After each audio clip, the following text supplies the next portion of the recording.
representante do Criador aqui na Terra, deve ter a ciência de que a sã doutrina, a doutrina segundo os apóstolos, era segundo a piedade. Então, se está falando qualquer outra coisa, dizendo que você tem que ter o sabor de mel da sua vitória, que você vai rir na frente daqueles que estão ali na disputa, junto com você no mercado de trabalho, as pessoas que estão indo contra ti, as pessoas que são seus inimigos, aonde que no Evangelho o Messias pediu para que a gente tivesse inimigo? Olha, eu posso ter inimigo, mas não que eu faça inimigo, mas talvez que as pessoas me vejam como inimigo, mas eu não tenho inimigo. Hipótese alguma, porque o Evangelho não permite, não dá essa abertura. Então, se o Evangelho está sendo dito de uma forma racional e coerente, aí não tem como fazer as ressalvas e dizer que nós ficamos muito felizes quando existe esse tipo de informação sendo divulgada. Eu te vi lá, e você? Qual foi a sua experiência em você viver ali? Eu percebi que... Agora eu vou falar, agora eu vou te entrevistar. Eu percebi que você se incomodou com a forma que você pegou o microfone. Você falou assim, eu posso não usar o microfone? Por quê? Por quê? Por quê? Então, quando ele pediu para que eu fosse lá na frente, falar alguma coisa e tudo mais, eu fiquei incomodado com o microfone, justamente porque eu não vi necessidade de falar com o microfone na mão. Para mim, o microfone ele é um equipamento, ele é uma ferramenta que se usa para divulgar num ambiente onde tem várias pessoas e você, com a sua voz, não consiga alcançar a todos. Não perde o raciocínio. Inclusive, teve uma pessoa que ela disse que perdeu tudo. Aí você foi perguntar, o que você perdeu? Você, me tiraram o microfone. Quem falou isso? Não dá pra citar, né? Por questão de ética. Por questão de ética. A pessoa, ela tava muito chateada com a igreja que ela frequentava. Ou frequenta ainda, lá não sei. E aí eu perguntei por quê. Eu não faço questão nenhuma do microfone, sabe por quê? O microfone e o investimento em equipamentos de som, equipamentos de última geração, são aparelhos auxiliares para entrar na mente das pessoas. Então, quando você equaliza, quando você modula, quando você tem um jeito de se expressar, você acaba usando isso para manipular as pessoas. Quando você tem um sistema de som apto para entrar na mente das pessoas, aquilo me pegou um trauma, porque assim, é muito perigoso quando você usa a psicologia para dominar a mente das pessoas. Isso é muito perigoso. Então, quando você usa um fundo na hora que você está falando, você está querendo tocar a alma da pessoa. Quando a alma da pessoa é tocada, ela é capaz de fazer tudo o que você estiver dizendo. Então, você é como se fosse um encantador.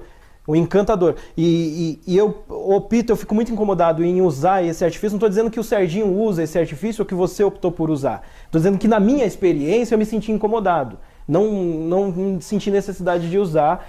Por exemplo, nós estamos com o microfone aqui. Por quê? Para captar o som até o equipamento da nossa filmadora, para que a nossa voz fique mais nítida. Mas ali eu não sentia necessidade. Então eu falei abertamente ali às pessoas. Eu fiz essa pergunta para ficar claro também para a galera, né? Para entender melhor o que aconteceu, porque foi uma coisa assim... Inusitada. Não foi constrangedor, não foi vergonhoso, você foi muito educado na hora de pedir para não usar o microfone, mas sempre tem aquele que está lá no fundinho do banco que pode não entender o gesto, né? Então, perfeito. Por isso que eu tô fazendo essa pergunta. Legal. Então aí ele chamou eu primeiro, mas não tinha intenção nenhuma de estar ali para dar alguma mensagem. Então essa foi a parte do testemunho, né? Do depoimento, né? E aí eu falei um pouquinho do amor ao próximo, que é o que o Messias falava. Depoimento, eu lembro do Orkut. Lembra do Orkut que tinha os depoimentos? Eu não cheguei na época do Orkut. Orkut, MSN. Você ia lá e deixava um depoimento na página da pessoa. Entendo. Olha lá, é a hora que eu rejeito o microfone. Não levo jeito nenhum mais pra essas coisas. Olha lá a cara do Serginho. Esse cara tá de brincadeira. Preparei o microfone pra ele e ele... Serginho, olha lá. Não, mas tá bom, tá valendo. Ai, meu Deus do céu. Tá valendo. Agora vamos pegar aqui a parte do Michel, né? A minha parte? Tem a parte do Michel aqui que tá com o sapato de profeta. O Serginho, sapato aí de profeta, hein? Tá lá, olha lá o profeta. Ai, meu Deus do céu. Olha lá, ó o missionário. Nós vivemos uma experiência, Michel, onde eu não me imaginava num ambiente desse, num lugar desse. Mas foi muito prazeroso, eu agradeço muito a oportunidade de viver isso novamente com pessoas que têm a vivência da fé, a vivência do amor ao próximo, a vivência do verdadeiro evangelho. E aqui a gente tem o profeta, o profeta Maxwell, que ele optou por ir com a regra de fé e conduta, né, nas mãos.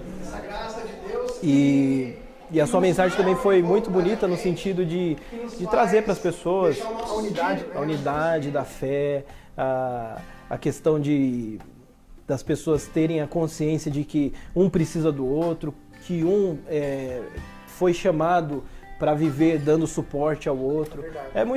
Foi muito bom, foi muito produtivo. Isso traz uma vivência diferenciada que faz a gente ver novos horizontes, né, Michel? É verdade. Inclusive, eu quero deixar claro aqui também, como o Rogério fez uma revelação, eu quero deixar claro, eu sou de fé cristã. Eu tenho tudo para ser um ateu. Ou tinha tudo para ser um ateu e não acreditar em nada se o meu pressuposto fosse olhar para essas lideranças aí de hoje, né? Eu consigo entender o ateu. O cara, ele é ateu porque quando ele busca a Deus na vida desse cidadão, ele não vai achar, velho. Ele não vai achar. Então, eu, primeiramente de tudo, eu sou cristão. Ser cristão me fez ter essa consciência que eu tenho hoje, e ser cristão me fez ter essa responsabilidade que eu tenho hoje. Então, quando eu já imaginava, né, que nós iríamos falar alguma coisa, não fui pego tão de surpresa assim, mas eu optei sim por ir com a Bíblia na mão, eu optei por fazer um discurso teológico, um discurso ecumênico ali, mas não um discurso surtado, vocês podem acompanhar depois aí, nós vamos colocar ele recortadinho. Eu não me envergonho, antes de tudo, eu quero deixar claro para todos aqui, eu não me envergonho do evangelho. Eu tenho vergonha de me chamarem de evangélico. E quando pessoa... É um paradoxo, né, Michel? Pô, velho, quando você diz que é evangélico, velho, traz uma carga, velho. Traz uma série de rótulos, e eu, particularmente, eu não sou evangélico. Pelo meu modo de falar, eu não me visto como evangélico, eu não tenho nenhuma intenção de ser evangélico. Mas pra mim, velho, aquela experiência que eu vivi ali E aquela pessoa que está assistindo, não perco o raciocínio, e aquela pessoa que está assistindo e fala assim, mas você não é evangélico, tá dando pitaco na religião dos evangélicos? E aí, como é que você se portaria diante de uma situação dessa? Eu não tô dando pitaco não, porque como é que eles também estão falando? Eles falam da vida de todo mundo mesmo, então, né? Todo mundo fala da vida de todo mundo. Por exemplo, Jesus Cristo deixou alguma coisa patenteada? Não. Qual que é o requisito para ser salvo? Crer. Crer em quem? Crer nele. Quem patenteou foi a partir de Constantino, né? Quem crê? Então, quer dizer, eu costumo falar, eu falo no grupo, eu falo na roda de amigos, eu falo no meu trabalho, eu sou apenas aquele que creu.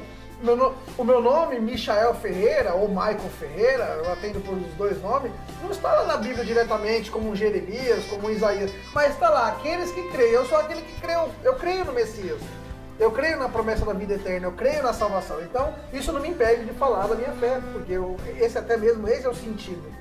Mas pra mim, aquele momento ali, eu relembrei, eu que já fiz pregações de igrejas, umas boas, outras... Você praticava o balaonismo? Não, nunca aceitei um centavo. O que é o balaonismo? O balaonismo é você receber dinheiro, né, para poder pregar a palavra, né?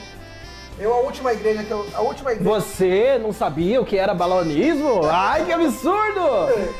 Você não sabia que o pastor que é convidado para pregar na sua comunidade, ele recebe parte das ofertas que são dadas ali, ou ele já estabelece um preço e a obrigação dele é passar o Espírito para que encha aquele local? Você não sabia? Pois fique sabendo agora. Isso é a prática do balaonismo que foi denunciado lá em Apocalipse, né? Tenho contra ti que... você repudia, eu vou achar o capítulo aqui, você vai falando, eu vou ler aqui a prática do balaonismo. A última igreja que eu fui, igreja ambiente, né? O último ambiente religioso que eu fui, ele foi numa igreja Ceifeiros em Missões, e eu fui lá, um amigo meu, eu trabalhava junto com ele, ele me convidou para levar lá uma palavra, eu fui, E no final do culto ali eu percebi aquela movimentação estranha ali, eu já estava indo embora, na época eu tinha meu carro, eu estava indo embora e aí vieram com aquele saquinho lá pra mim. E aí me ofereceram, nem quis saber quantos que tinha dele. Perguntaram pra mim, eu falei, ó, eu particularmente, fala o seguinte, pega a minha oferta e coloca dentro desse saco de oferta aí. Liguei meu carro, não fiz nem questão de despedir de ninguém, porque pra mim aquilo ali foi uma ofensa, entendeu? Foi uma ofensa porque ele não deixou nada comigo. Mas eu entendo que existem pregadores itinerantes, dizem que o obreiro é digno do seu salário, né? Que não tem coragem de meter a mão na massa. Que não Eu ouvi dizer que o trabalhador é digno do seu salário, o obreiro, né? O trabalhador, o cara que trabalha. Cada um na sua. Cada um no seu quadrado, né? Vamos falar do que nós vivemos lá em Minas. Em outra oportunidade nós podemos discorrer sobre esse contexto. Então, pra mim, eu relembrei ali, aquele momento ali, a igreja bem. As pessoas ali bem olhando pra você fixamente, esperando uma palavra assim. Pra mim foi algo maravilhoso, foi algo muito fantástico assim. Eu espero que o quanto que aquela palavra falou no meu coração tenha falado de todos. E que fique claro, eu sou crente. Aquele que creu. Sou do evangelho, mas não sou evangélico. Agora, como é que vocês podem decifrar isso? Porque o evangélico que está impregnado na cabeça das pessoas é o evangélico segundo Constantino, segundo Martinho Lutero. Exatamente. Constantino patenteou a Igreja Católica e Martinho Lutero tentou reformar e até hoje a reforma está sendo feita e não existe, porque está muito distante do que diz as Escrituras. Aí só para contextualizar, Apocalipse capítulo 2, versículo 14. Mas algumas coisas tenho contra ti, porque tens lá os que seguem a doutrina de Balaão. Quem foi Balaão? Foi o cara que foi pago para fazer o povo de Israel pecar. O qual ensinava Balaque a lançar tropeços diante dos filhos de Israel. Que ele ensinou as pessoas, os homens de Israel, a se deitar com as mulheres de outras culturas, que no caso ali iriam adorar outros deuses. Era uma situação que era inaceitável ali na doutrina de Israel. Os casos moabitas, né? Isso. Para que